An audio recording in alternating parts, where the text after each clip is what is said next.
So this is under the hood of the 3-horse Briggs Stratton electric outboard.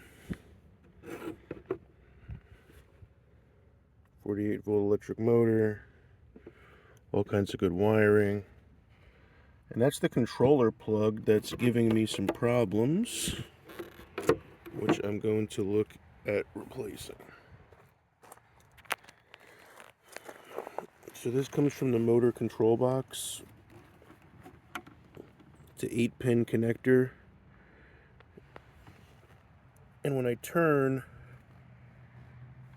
it tugs on this wire a little bit, and one of the pins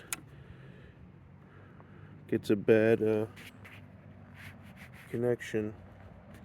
My motor runs weird. So I'm going to replace these pins with my own style.